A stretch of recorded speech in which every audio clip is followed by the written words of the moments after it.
Hi, everybody. Dan Illman, Mike Beer. Two Grade 2 stakes races at Saratoga on Sunday. Let's kick things off with race number 9. The Amsterdam 3-year-olds going 6.5 furlongs. It's the local prep for the prestigious Grade 1 8-challenge Jerkins later in the meet. Let's take a look at this field. The purse for this race, $200,000. We've got 3 Grade 1 winners in the field, and the most fascinating horse in the race is the 7 Corniche. Perfect 3 for 3 last year, culminating with a victory in the Grade 1 Breeders' Cup Juvenile, but he's going to cut back in his first start off a long layoff. Yeah, it's going to be interesting to see, how he does off the left. And I don't really feel like coming back sprinting is an issue for this horse. He was very fast as a 2-year-old. It'll just be interesting to see, how cranked up he is here. He's certainly not facing a bunch of killers.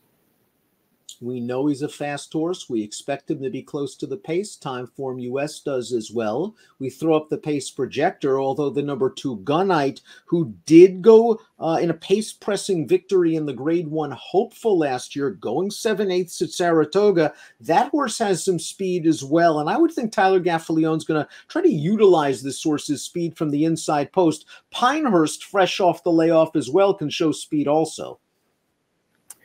Yeah, I do think they'll probably go forward with Gunite here. He's exiting a sprint race most recently, Dan, going 7, where the pace just wasn't that fast. But he showed in the Hopeful last year that he does have some speed. He didn't break great in that Hopeful last year. Then he gunned up the rail, and he wound up taking that field all the way.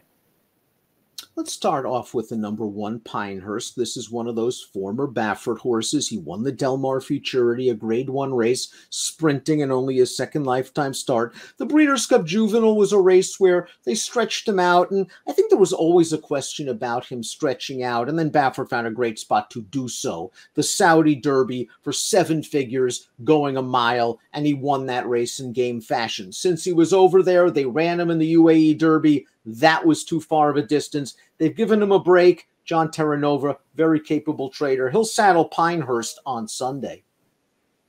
Yeah, I mean, it does feel like this is the right distance to run him at. We'll find out how good he actually is. He was, fine as a 2-year-old.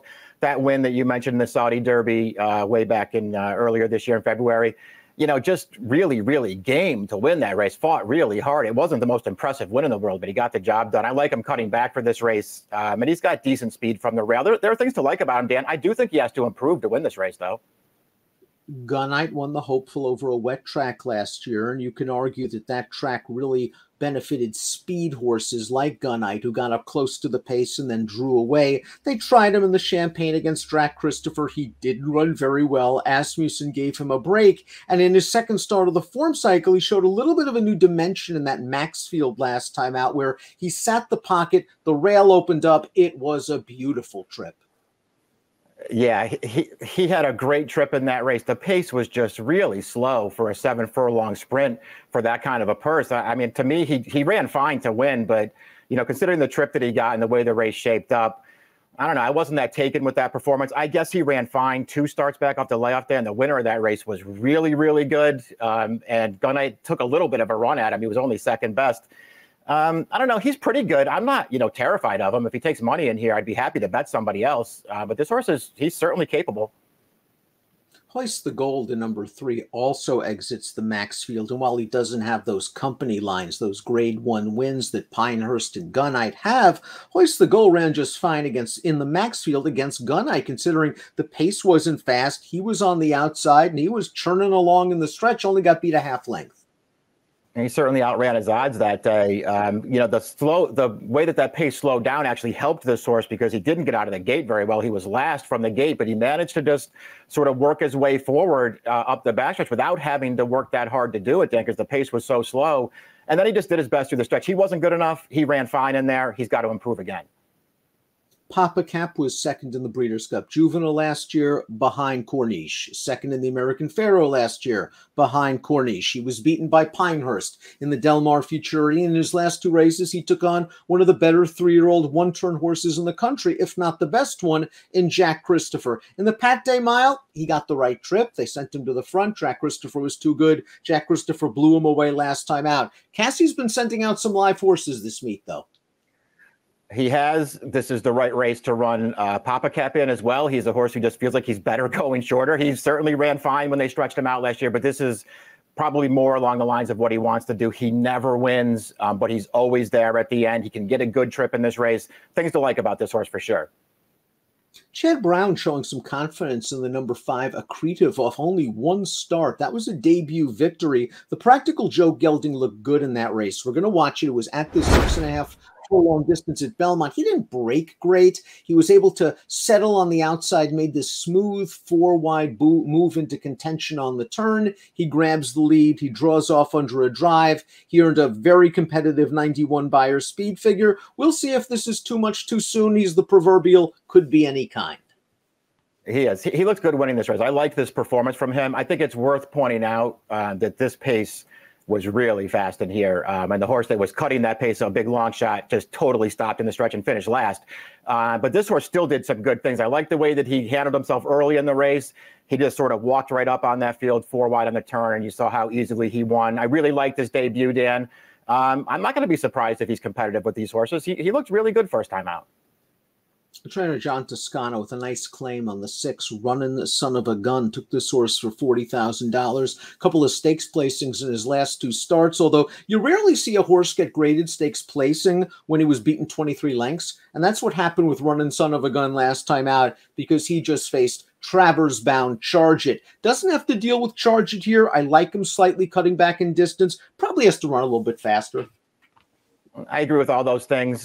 He's certainly been a good claim. There's nothing wrong with this horse. I don't really feel like he's going to be up to winning a race like this one against this kind of a field. But maybe they'll get a piece of another one here, even if he doesn't show up and run his best race. Is this the life is good situation with Corniche?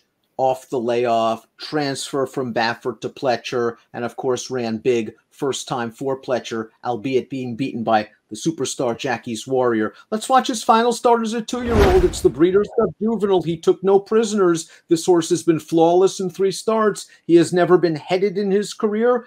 This was a solid race where he beats Papa Cap to run second, and his buyers were going the right way. The layoff is a bit of a concern. This horse was expected to be at least a classic contender on the West Coast. Yeah, true enough. I mean, you don't necessarily like to see him making his first start back when it's almost August. So we'll see, how good he comes back. He certainly seems like he's been training at least okay. Then they put him in company with Nest on July 16th. He got outworked by her, but he worked fine. I don't know. I liked all 3 of his starts as a 2-year-old. I just thought he looked good. He wasn't burying fields in the 2 distance races. He won easy enough, but he didn't bury those horses. I wonder if going a little shorter actually works for this horse.